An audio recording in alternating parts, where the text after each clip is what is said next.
రాకాలోకంకి స్వాగతం. మీ కంటెంట్ మీకు నచ్చినట్టయితే లైక్ చేయండి, మీ బంధుమిత్రులకి షేర్ చేయండి. ఇప్పటి వరకు సబ్స్క్రైబ్ చేసుకోకపోతే సబ్స్క్రైబ్ బటన్ని నొక్కండి, అదేవిధంగా బెల్ ఐకాన్ని కూడా తప్పనిసరిగా నొక్కండి. బీహార్లో తొలి విడత ఎన్నికలు ముగిశాయి. దాదాపు చరిత్రాత్మకమైనటువంటి ఓటింగ్ జరిగింది. ఎందుకంటే 64.69% అంటే దాదాపు 65% పోలింగ్. ఇది బీహార్ చరిత్రలోనే అత్యధికం. ఒక రకంగా రికార్డులు బద్దలు కొట్టడం జరిగింది. కాబట్టి మొత్తము 121 సీట్లకి 18 జిల్లాల్లో ఉన్న 121 సీట్లకి మొత్తం దాదాపు ఒక 45,000 పోలింగ్ బూత్లలో పోలింగ్ జరిగింది. చాలా ముఖ్యమైనది, నార్త్ అండ్ సెంట్రల్ బీహార్లో మొత్తానికి పోలింగ్ పూర్తయింది. ఈ పోలింగ్ సరళి ఎలా ఉంది, లేకపోతే ఈ పోలింగ్లో ఇంత అత్యధికంగా ఓటర్లు ముందుకు రావడానికి కారణం ఏమిటి, గతంలో ఎన్నడూ లేనంతగా ఓటర్లను ఇళ్లలోంచి కదిలి బయటకు వచ్చేలా చేసినటువంటి ఫ్యాక్టర్స్ ఏమిటి, ఈ ఓటర్లు బయటకు రావడంలో ఏమన్నా చిన్న చిన్న తేడాలు ఉన్నాయా, ఇది చూడాల్సినటువంటి అవసరం ఉంది. అన్నిటికన్నా తక్కువ పోలింగ్ దాదాపు 58% పట్నాలో జరిగింది.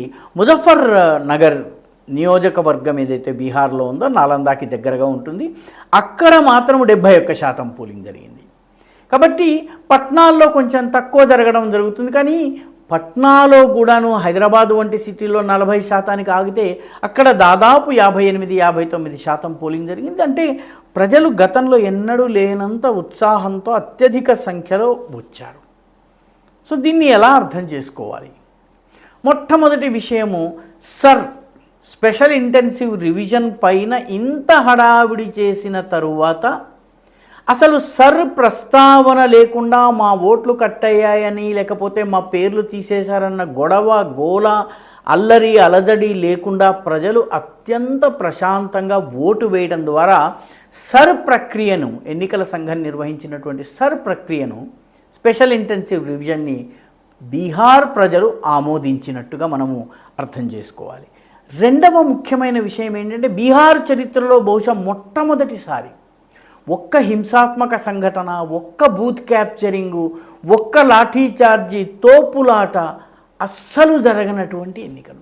గతంలో బీహార్లో 6 విడతలుగా 7 విడతలుగా ఎన్నికలు జరిగేవి. అలాంటిది ఈసారి కేవలం 2 విడతలు.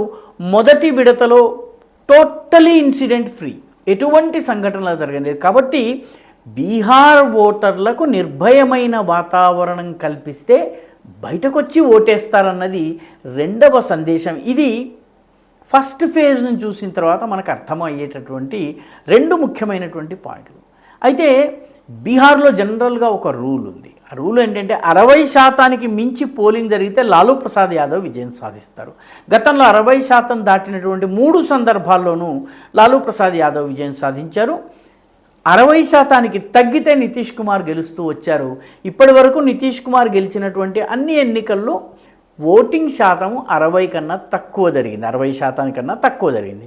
కాబట్టి ఇది ఒక ఆసక్తికరమైనటువంటి విషయం. 1990లో లాలూ ప్రసాద్ మొట్టమొదటిసారి వచ్చినప్పుడు 62.04% పోలింగ్ జరిగింది. లాలూ ప్రసాద్ ముఖ్యమంత్రి మొదటిసారి అయ్యారు. 1995లో 61.79% పోలింగ్ జరిగింది. లాలూ ప్రసాద్ మళ్ళీ గెలిచారు. 2000 సంవత్సరంలో 62.5% పోలింగ్ జరిగింది. 62.5% పోలింగ్ ఏదైతే జరిగిందో ఆ సమయంలో కూడా లాలూ విజయం సాధించారు. ఆ తర్వాత 2005లో నితీష్ కుమార్ గెలిచారు. నితీష్ కుమార్ గెలిచినప్పుడు ఓటింగ్ శాతం 46.5% మాత్రమే. 2017లో కూడాను 45.85% మాత్రమే పోలింగ్ జరిగింది. నితీష్ కుమార్ గెలిచారు. కాబట్టి పోలింగ్ తక్కువైతే నితీష్ గెలుస్తారు, పోలింగ్ 60 దాటితే లాలూ గెలుస్తారు అన్నది ఇప్పటి వరకు అందరూ అనుకుంటూ వస్తున్నది. అయితే గమనించాల్సిన ఒక ముఖ్యమైన అంశం ఏంటంటే, 2010 నుంచి మొదలుపెట్టి 2014లో మోదీ వచ్చారు, అంతకు ముందే 2010 నుంచి మొదలుపెట్టి బీహార్లో పోలింగ్ శాతము పెరుగుతూ వస్తుంది. అయినప్పటికీ నితీష్ కుమార్ గెలుస్తూ వచ్చారు. కాబట్టి ఈసారి పెరిగినటువంటి పోలింగ్ శాతము నితీష్ కుమార్కి లాభం చేస్తుందా? నితీష్ కుమార్ నాయకత్వంలో ఉన్నటువంటి బీజేపీ జేడీయూ కూటమికి లాభం చేస్తుందా, లేకపోతే ఈ 60% ఉన్నట్టయితే లాలూకి లాభం అన్నటువంటిది వర్కౌట్ అవుతుందా అన్నది చూడాల్సినటువంటి అవసరం ఉంది. రెండవ ఫేజ్ కూడా జరిగితే కానీ మనకు ఒక క్లియర్ పిక్చర్ రాదు. రెండవ ఫేజ్లో సహజంగా లాలూ ప్రసాద్ టీంకి కొంత ఆధిక్యత ఉన్నట్టుగా భావిస్తారు. ఎందుకంటే ముస్లిం ఓట్లు, సీమాంచల్ ఓట్లు, ఈ దర్భంగా ఇటువంటి ముస్లింలు ఎక్కువగా ఉన్నటువంటి ప్లేసెస్ అన్నీ కూడా రెండవ దశలో పోలింగ్కి వెళ్తున్నాయి. ఒక ముఖ్యమైనటువంటి అంశం ఏంటంటే బీహార్లో గత 2014 నుంచి మొదలుపెట్టి మహిళల ఓటింగ్ శాతం పెరుగుతూ వస్తుంది. మహిళలు ఎక్కువగా ఓటేస్తున్నారు. మగవారి కన్నా మహిళలు ఎక్కువ సంఖ్యలో ఓటేస్తున్నారు నంబర్ల పరంగాను, అదేవిధంగా శాతం పరంగా చూసినట్లయితే పెరుగుతూ వచ్చారు. నితీష్ కుమార్ అనుసరించిన అనేక ఉమెన్ ఫ్రెండ్లీ, మహిళలకు చాలా అనుకూలమైనటువంటి విధానాలు ఆయన అవలంబిస్తూ వచ్చారు. దాని లాభం ఏమన్నా లభించిందా ఎన్డీఏకి అన్నది ఒక ప్రశ్న. ఎందుకంటే 2015లో మహిళల్లో 60.48% ఓటింగ్ చేశారు. మగ ఓటర్లలో 53.32% ఓట్ చేశారు. 2020 అంటే లాస్ట్ అసెంబ్లీ ఎన్నికల్లో కూడాను 56.69% మహిళలు, మొత్తం మహిళా ఓటర్లలో అంతమంది ఓటేస్తే మగవాళ్లలో 54.64% మాత్రమే ఓటేశారు. కాబట్టి మహిళా ఓటర్లు పెరుగుతున్నారు. ఇది నితీష్ కుమార్కి సహజంగా ఉపకరిస్తుంది అన్నది ఒక వాదన. అదేవిధంగా యువకులు పెద్ద సంఖ్యలో ఓటేసినట్లయితే, మొదటి విడతలో యువకులు కూడా చాలా ఉత్సాహంగా ఓటేశారు.